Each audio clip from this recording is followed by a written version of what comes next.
Good evening, നമസ്കാരം. എല്ലാവർക്കും നല്ലൊരു തിരുവാതിര ആശംസിക്കുന്നു. എല്ലാവർക്കും നല്ലൊരു അരുദ്ര ദർശനം ഉണ്ടാവട്ടെ എന്ന് പ്രാർത്ഥിക്കുന്നു. നമ്മളെല്ലാവരും, എസ്പെഷ്യലി ഭാരതീയർ, വർഷാവർഷം അനവധി ആഘോഷങ്ങൾ, ഫെസ്റ്റിവൽസ് ആഘോഷിക്കുന്നുണ്ട്, അതെല്ലാം സെലിബ്രേറ്റ് ചെയ്യുന്നുണ്ട്. ആ ആഘോഷങ്ങളുടെ ഇടയിൽ അതിൻ്റെ സത്യമായിട്ടുള്ള സ്നേഹം, കൂട്ടായ്മ, ഒരു കമ്മ്യൂണിറ്റി ഒന്നിച്ച് ഒരു പ്ലാറ്റ്ഫോമിൽ വരിക, അതെല്ലാം ഒരു സെലിബ്രേഷൻ്റെ ഭാഗമായിട്ട് നമ്മൾ കാണുന്ന ചില കോമൺ പാറ്റേൺസാണ്. പക്ഷേ നമ്മുടെ പല ആഘോഷങ്ങൾ, നമ്മുടെ സംസ്കൃതിയുടെ ഭാഗമായിട്ടുള്ള നമ്മുടെ ഓരോ ഫെസ്റ്റിവൽസ്, ഞാനതിനൊരു മതമായിട്ടോ അല്ലെങ്കിൽ ഒരു റിലിജൻ അല്ലെങ്കിൽ റിലീജിയസ് ടാഗിൻ്റെ ഉള്ളിൽ കാണാണ്ട് എന്തുകൊണ്ട് ഇത് ഇങ്ങനെ ആഘോഷിക്കുന്നു, അല്ലെങ്കിൽ എന്തുകൊണ്ട് ഇത് ഈ സമയത്ത് ആഘോഷിക്കുന്നു, ഇതിനെന്തെങ്കിലും ഗൂഢമായിട്ടുള്ള അർത്ഥങ്ങളുണ്ടോ എന്ന് ചില വായനകളുടെ ഇടയിൽ, ചില അന്വേഷണങ്ങളുടെ ഇടയിൽ വന്ന ചില അറിവുകൾ എന്ന് ഞാൻ പറയുന്നില്ല. കാരണം ഞാൻ ഈ പറയുന്ന ഡൊമൈനിൽ ഒരു എക്സ്പേർട്ടല്ല. പക്ഷെ ചില ചിന്തകൾ നിങ്ങളുടെ മുൻപിൽ ഞാൻ ഇന്ന് ഷെയർ ചെയ്യാൻ ആഗ്രഹിക്കുന്നു. ഇത് ശരിയാകാം, തെറ്റാകാം, ഇറ്റ്സ് അപ് ടു യു. നിങ്ങൾ തന്നെ ഒരു ആൻവീക്ഷകിയായിട്ട് അതിനെ ഏറ്റെടുത്ത് അതിനെക്കുറിച്ച് വായിക്കുവാനും സ്വന്തമായിട്ടുള്ളൊരു അറിവ് ഉണ്ടാക്കാനും ശ്രമിക്കണം. അങ്ങനെ ശ്രമിക്കാൻ കഴിയട്ടെ എന്ന് ഞാൻ പ്രാർത്ഥിക്കുന്നു.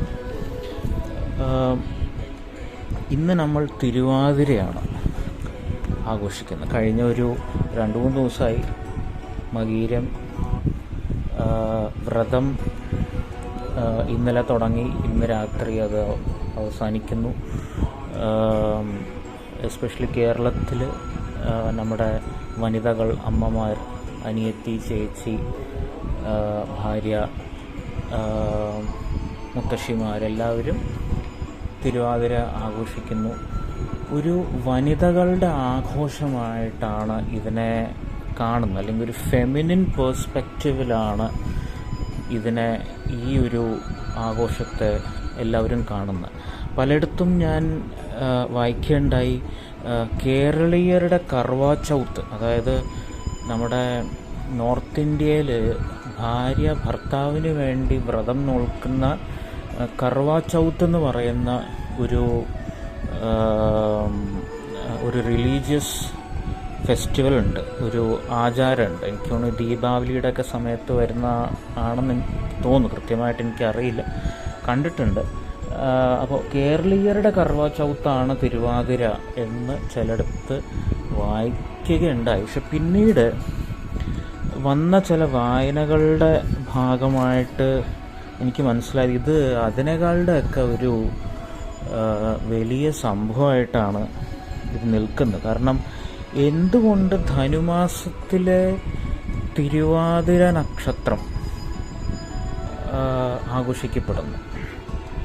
ഒന്ന് മനസ്സിലാക്കേണ്ടത്, ഈ തിരുവാതിര, ധനുമാസത്തിലെ തിരുവാതിര എന്ന് പറയുന്നത് ഒരു വർഷത്തിലെ, അതായത് നമ്മുടെ ഭാരതീയ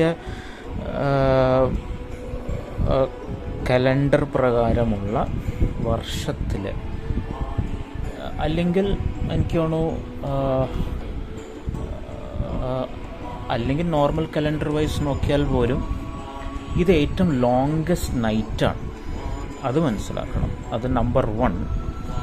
നമ്പർ 2, നമുക്ക് നമ്മുടെ സംസ്കാരത്തിൽ, നമ്മുടെ സംസ്കൃതിയിൽ, ഭാരതീയമായിട്ടുള്ള സംസ്കൃതിയിൽ 4 നവരാത്രികളുണ്ട്. അതിൽ നിന്ന് ചൈത്ര നവരാത്രി, ശാരദീയ നവരാത്രി അല്ലെങ്കിൽ ശാരദ നവരാത്രി, ആഷാഢ നവരാത്രി, മാഘ നവരാത്രി. ഇതെല്ലാം 4 ഓരോ മാസങ്ങളുടെ പേരുകളാണ്. ഇതിൽ ശാരദ നവരാത്രിയാണ് നമ്മൾ കേരളത്തിൽ സരസ്വതി പൂജയായിട്ടും വടക്കേ ഇന്ത്യയിൽ ദുർഗാപൂജയൊക്കെ ആയിട്ട് നമ്മുടെ വിജയദശമിക്ക് മുൻപായിട്ട് നമ്മൾ ആഘോഷിക്കുന്നത്. ചൈത്ര നവരാത്രി വരുന്നത് വിഷുവിന് മുൻപായിട്ടാണ്. അന്ന് ആ സമയത്താണ് രാമനവമിയൊക്കെ, ശ്രീരാമൻ ജനിച്ചത് ചൈത്ര നവരാത്രിയുടെ നവമിയുടെ അന്നാണ് ജനിച്ചത് എന്നുള്ളൊരു വിശ്വാസമുണ്ട്. അപ്പോൾ അന്ന് അത് ചൈത്ര മാസത്തിലുള്ള നവരാത്രിയാണ് ചൈത്ര നവരാത്രി. പിന്നീട് ആഷാഢ നവരാത്രി, മാഘ നവരാത്രികളും വരുന്നുണ്ട്. ഇതിൽ ആഷാഢ നവരാത്രി, മാഘ നവരാത്രികളും ഗുപ്ത നവരാത്രി എന്ന പേരിൽ അറിയപ്പെടുന്നുണ്ട്. കാരണം അവ പൊതുവായിട്ട് ആഘോഷിക്കാറില്ല. കുറേ കൂടി ഒരു താന്ത്രികമായിട്ടുള്ള പ്രാക്ടീസസ് ചെയ്യുന്നവരുടെ ഇടയിൽ ആഘോഷിക്കപ്പെടുന്ന ചില നവരാത്രികളാണ് ആഷാഢ നവരാത്രി, മാഘ നവരാത്രി. ഈ 4 നവരാത്രികൾക്കും നമ്മുടെ ഋതുക്കളായിട്ട് ബന്ധമുണ്ട്. അതായത് ഒരു ഋതു സംക്രമത്തിൽ നിന്ന് അടുത്ത ഋതു സംക്രമത്തിലേക്ക് പോകുന്നതിൻ്റെ ഇടയിൽ വരുന്ന 9 രാത്രികളാണ് ഈ നവരാത്രികൾ. എങ്ങനെയെന്ന് വെച്ചാൽ, നമ്മൾ തണുപ്പിൽ നിന്ന് വസന്തത്തിലേക്ക് പോകുമ്പോൾ, ഇത് കേരളത്തിൽ ആകെ 3 ഋതുക്കളെ സ്പഷ്ടമായിട്ടുള്ളൂ. അതായത് ചൂട്, മഴ, കുറച്ചൊരു തണുപ്പ് എന്നുള്ളതേ ഉള്ളൂ. അല്ലെങ്കിൽ ചൂടും മഴ മാത്രമേ ഉള്ളൂ പൊതുവെ കേരളത്തിൽ. ഈ ഒരു ധനുമാസത്തിലും മകരമാസത്തിലും ഉള്ള ചെറിയൊരു കുളിരുണ്ടെന്നല്ലാണ്ട് ഒരു വിൻ്റർ എന്ന് പറയുന്നത് ഈ ഒരു ട്രോപ്പിക്കൽ ക്ലൈമറ്റിൽ നിൽക്കുന്ന നമുക്ക് അനുഭവിക്കാൻ പറ്റില്ല. പക്ഷെ കുറേ കൂടി ഒരു ഹിമാലയത്തിൻ്റെ അടുത്തൊക്കെ എത്തുമ്പോഴത്തേക്ക് ഈ 6 ഋതുക്കൾ, അതായത് ശിശിരം, വസന്തം, ഗ്രീഷ്മം, വർഷം, ശരത്ത്, ഹേമന്തം എന്ന് പറയുന്ന 6 ഋതുക്കൾ അവിടെ സ്പഷ്ടമായിട്ടുണ്ട്. അപ്പോൾ തണുപ്പിൽ നിന്ന് വസന്തത്തിലേക്ക് പോകുമ്പോൾ അതിൻ്റെ ഇടയിൽ വരുന്ന നവരാത്രിയാണ് ചൈത്ര നവരാത്രി, വിഷുവിൻ്റെ മുന്നേ ആഘോഷിക്കുന്നത്. പിന്നീട് ചൂടിൽ നിന്ന് മഴക്കാലത്തേക്ക് പോകുമ്പോൾ, സമ്മറിൽ നിന്ന് മോൺസൂണിലേക്ക് പോകുമ്പോൾ അതിൻ്റെ ഇടയിൽ വരുന്ന നവരാത്രിയാണ് ആഷാഢ നവരാത്രി. മഴക്കാലത്തിൽ നിന്ന് ഒരു തണുപ്പിൻ്റെ തുടക്കം, അതായത് ഹേമന്ത ഋതുവിലേക്ക് പോകുന്നതിൻ്റെ ഇടയിൽ വരുന്ന നവരാത്രിയാണ് ശാരദ നവരാത്രി. നമ്മൾ ദുർഗാ പൂജയായിട്ടും സരസ്വതി പൂജയായിട്ടും ആഘോഷിക്കുന്ന നവരാത്രി. ഈ ഹേമന്ത ഋതു, അതായത് ഒരു ചെറു തണുപ്പിൽ നിന്ന് കൊടും തണുപ്പിലേക്ക് പോകുന്നതിൻ്റെ ഇടയിൽ വരുന്ന നവരാത്രിയാണ് മാഘനവരാത്രി. ആ മാഘനവരാത്രി ഇനി മാഘമാസം അടുത്ത ഇംഗ്ലീഷ് കലണ്ടറിൽ തുടങ്ങാൻ പോകുന്നേ ഉള്ളൂ. ആ സമയത്ത് ഇനി വരാൻ പോകുന്നൊരു നവരാത്രിയാണ്. ഈ ഓരോ നവരാത്രികൾക്ക് ശേഷം ഒരു ചതുർദശി ഉണ്ട്. അതിൽ ഈ ശാരദ നവരാത്രിക്ക് ശേഷമുള്ള ചതുർദശിയുടെ അന്നാണ് നരക ചതുർദശി, അന്നാണ് ദീപാവലി. അപ്പോൾ ഇതെല്ലാം സീസണൽ ചേഞ്ചസ് ആയിട്ടും നമ്മുടെ ശരീരത്തിനെ അടുത്ത ഒരു ഋതുവിലേക്ക് സ്വാഭാവികമായിട്ട് ട്രാൻസ്ഫോം ചെയ്യാനുള്ള ചില പദ്ധതികളുടെ ആവിഷ്കാരമാണ് എന്ന് നമുക്കൊരു രീതിയിൽ മനസ്സിലാക്കാം. രണ്ടാമത്തെ ഒരു പോയിന്റ് എന്താ വെച്ചാൽ, ഈ മാഘമാസത്തിൽ വരുന്ന നവരാത്രിക്ക് മുന്നേ ഉള്ള ഒരു ട്രാൻസ്ഫോർമേഷനാണ് ഈ തിരുവാതിര. കാരണം ഇതിന് ശൈവ സിദ്ധാന്തമായിട്ട് വളരെയധികം അടുത്ത ബന്ധമുണ്ട്. ശൈവ ശാക്തേയ സിദ്ധാന്തങ്ങളായിട്ട് വളരെയധികം അടുത്ത് ബന്ധിച്ച് കിടക്കുന്ന ഒരു ആഘോഷമാണ് ഈ തിരുവാതിര എന്ന് പറയുന്നത്. ഇതിന് തമിഴ് ആഗമശാസ്ത്രത്തിൽ അരുദ്ര ദർശനം എന്നാണ് പറയുക. അരുദ്രം എന്ന് വെച്ചാൽ ദ സേക്രഡ് ബിഗ് വേവ് എന്നാണ് അർത്ഥം. അതായത് ശിവൻ്റെ താണ്ഡവം, കോസ്മിക് ഡാൻസാണ് ഈ ഈ അരുദ്രം എന്ന് പറയുന്നത്. തമിഴിൽ ശിവനെ ആതിരയ്യൻ, അതായത് ആതിര എന്ന് പറയുന്ന നക്ഷത്രത്തിൽ താണ്ഡവം കളിക്കുന്ന ശിവൻ ആതിരയ്യൻ എന്നും ഒരു പേരുണ്ട്. ഇന്ന് ചിദംബരം മഹാക്ഷേത്രത്തിൽ അവിടെ രഥഘോഷയാത്രയുണ്ട്. അതായത് താണ്ഡവമാടി നിൽക്കുന്ന ശിവൻ ശിവകാമിയായിട്ടുള്ള പാർവതി സമേതനായിട്ട് ദർശനം തരുന്നതാണ്. അതാണ് അരുദ്ര ദർശനം. ചിദംബരത്ത് 10 ദിവസത്തെ ആഘോഷമാണ് ഈ പറയുന്ന തിരുവാതിരയ്ക്ക് മുൻപായിട്ട്. തമിഴ്നാട്ടിൽ ചിലയിടങ്ങളിൽ, കൊങ്ങനാട്ടിലൊക്കെ തിരുവമ്പായി നോമ്പ് എന്ന് പറയുന്ന ഒരു വ്രതം അവർ അനുഷ്ഠിക്കും. നമ്മൾ എട്ടങ്ങാടിയും പുഴുക്കും ഉണ്ടാക്കുന്ന പോലത്തെ പലതരത്തിലുള്ള ഈ മണ്ണിൻ്റെ താഴെയുള്ള വ്യഞ്ജനങ്ങൾ യൂസ് ചെയ്തുകൊണ്ട് അവർ പല പലഹാരങ്ങളൊക്കെ ഉണ്ടാക്കും. ഏകദേശം സമാനമായിട്ടുള്ള ചില രീതികൾ അവർ ചെയ്യുന്നുണ്ട്. അപ്പോൾ ഈ ഒരു സമയത്ത് ഇന്നാണ് ശിവൻ പാർവതി സമേതനായിട്ട് താണ്ഡവം കളിച്ച് കോസ്മിക് ഡാൻസ് കളിച്ചു എന്നുള്ള ഒരു കോൺസെപ്റ്റ് ഉണ്ട്. തിരിച്ച് മലയാളത്തിലേക്ക് വരുമ്പോൾ, കേരളത്തിലേക്ക് വരുമ്പോൾ, പാർവതി ഇന്ന് ഈ തിരുവാതിരയുടെ അന്നാണ് ശിവനെ പ്രാപിച്ചതെന്നും ശിവൻ പാർവതിയെ സഹധർമ്മചാരിണിയായിട്ട് സ്വീകരിക്കുകയും ചെയ്യുന്നു എന്നുള്ളൊരു അർത്ഥമുണ്ട്. സത്യത്തിൽ ഈ ഒരു കാര്യം ശ്രദ്ധിച്ചിട്ടുണ്ടോ? അതായത് ഈ തിരുവാതിരക്കളി എന്ന് പറയുന്ന ഒരു ഡാൻസ് ഫോം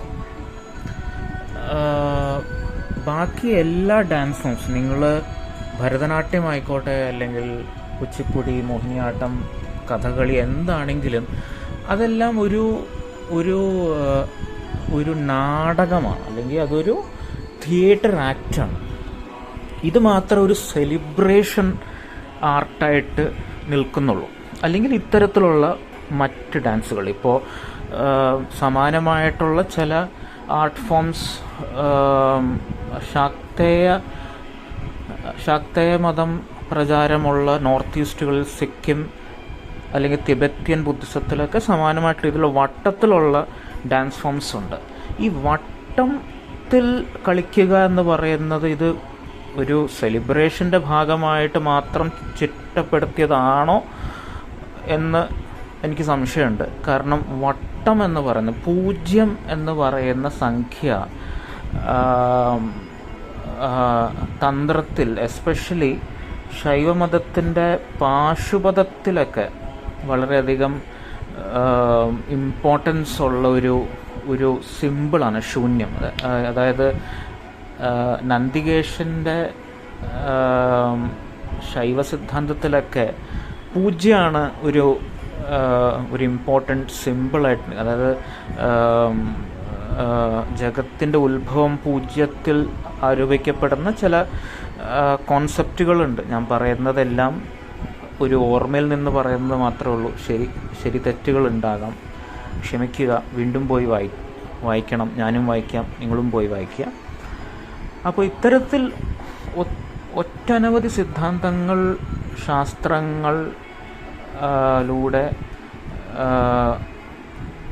ഉണ്ടായ ചില ഫെസ്റ്റിവൽസാണ് നമ്മുടെ മുൻപിലുള്ളത്. അപ്പോൾ മാഘമാസത്തിലെ നവരാത്രിക്ക് മുൻപുള്ള ഒരു തിരുവാതിര നക്ഷത്രത്തിലുള്ള ഒരു അരുദ്ര ദർശനമാണിന്ന്. അത് നമ്മളെ ശരിക്കും ചെന്നെത്തിക്കുന്നത് ശിവരാത്രിയിലേക്കാണ്. അതും വളരെയധികം ചിന്തിക്കേണ്ട ഒരു വസ്തുതയാണ്. എങ്ങനെയാണ് അത് ആ രീതിയിലായി മാറിയത് എന്നുള്ളത്, അല്ലെങ്കിൽ എന്താണ് അതിലുള്ളൊരു ത്രെഡ് എന്താണെന്നുള്ളത് വായിച്ച് മനസ്സിലാക്കണം. എന്തായാലും ഇത്തരത്തിലുള്ള കാര്യങ്ങളെല്ലാം വളരെയധികം ഇൻട്രസ്റ്റിംഗ് ആണ്. പിന്നെ ഇതിൽ ഈ ശിവപാർവതി സംഗമം എന്ന് പറയുന്ന ഒരു അർദ്ധനാരീശ്വരം എന്ന് പറയുന്ന ഒരു കോൺസെപ്റ്റ് ഉണ്ട്. അതായത് തിരുവാതിര കളിച്ചുകൊണ്ട്, ശിവനെ ശിവതത്വത്തിലേക്ക് എത്തുകയാണ്. അതായത് നമ്മുടെ ഉള്ളിലുള്ളത് ശരിക്കും ഒരു അർത്ഥം മാത്രമേ ഉള്ളൂ. മറ്റ് അർത്ഥം കിടക്കുന്നത് ഈ ശിവതത്വത്തിലേക്കാണ്. മറ്റ് അർത്ഥം കിടക്കുന്നത് നമ്മളെ മനസ്സിലാക്കുമ്പോഴാണ്. അപ്പോൾ രണ്ട് അർത്ഥങ്ങൾ ചേർന്നാൽ മാത്രമേ ശിവതത്വത്തിലേക്ക് എത്തുള്ളൂ. അങ്ങനെ ഭൂമിയിലുള്ള ആക്ച്വൽ ഫെമിനിൻ ഫോം, സ്ത്രീ എന്ന് പറയുന്ന ഫെമിനിൻ ഫോം ഇന്നത്തെ ദിവസം ശക്തി സ്വരൂപമായിട്ട് മുന്നോട്ട് വന്നു. അതിൻ്റെ ഓരോ ചടങ്ങുകൾ നോക്കിക്കഴിഞ്ഞാൽ സ്ത്രീത്വത്തിൻ്റെ അങ്ങറ്റത്തെ ഒരു ശക്തി മുന്നോട്ട് കാണിക്കുന്നതാണ്. അതായത് ആ ധനുമാസത്തിലെ തണുപ്പിൽ പോയി കുളത്തിൽ പോയിട്ട് കുളിക്കുക എന്നൊക്കെ പറയുന്നത് അത് ഒരു മിസോജിനിസ്റ്റിക് ആയിട്ട് അല്ല അതിനെ കാണേണ്ടത്. അതൊരു സ്ത്രീ തത്വത്തിന് അത് പറ്റുള്ളൂ എന്നുള്ളതാണ്. ഒരു ശക്തി സ്വരൂപത്തിന് മാത്രമേ ആ ഒരു ചലഞ്ച് ഏറ്റെടുക്കാൻ പറ്റുള്ളൂ. അപ്പോൾ ആ സ്ത്രീ സ്വരൂപത്തിന് അങ്ങറ്റത്തെ സെലിബ്രേഷനായി നിൽക്കുകയും ആ സ്ത്രീ തത്വം അല്ലെങ്കിൽ ആ ഒരു ശക്തി സ്വരൂപം അതിൻ്റെ എപ്പിറ്റോമിലെത്തുമ്പോൾ അത് ശിവതത്വത്തിലേക്ക് ലയിക്കുന്നു എന്നുള്ളൊരു സന്ദേശം കൂടിയാണ് ഈ തിരുവാതിര കളി അല്ലെങ്കിൽ ഈ ഒരു ഫെസ്റ്റിവൽ നൽകുന്നത് എന്നുള്ളത് ഒരു തോന്നൽ. കൂടുതൽ ആചാര്യന്മാർ അത് പറഞ്ഞിട്ടുണ്ടാകാം, അല്ലെങ്കിൽ അവർ ഇത്തരം കാര്യങ്ങൾ കൂടുതൽ വാലിഡേറ്റ് ചെയ്യുമായിരിക്കും. പക്ഷെ ഒരു തോന്നലിൻ്റെ ഭാഗമായിട്ട് ചില കാര്യങ്ങൾ ഷെയർ ചെയ്തു എന്നേ ഉള്ളൂ. Thank you. നമസ്കാരം.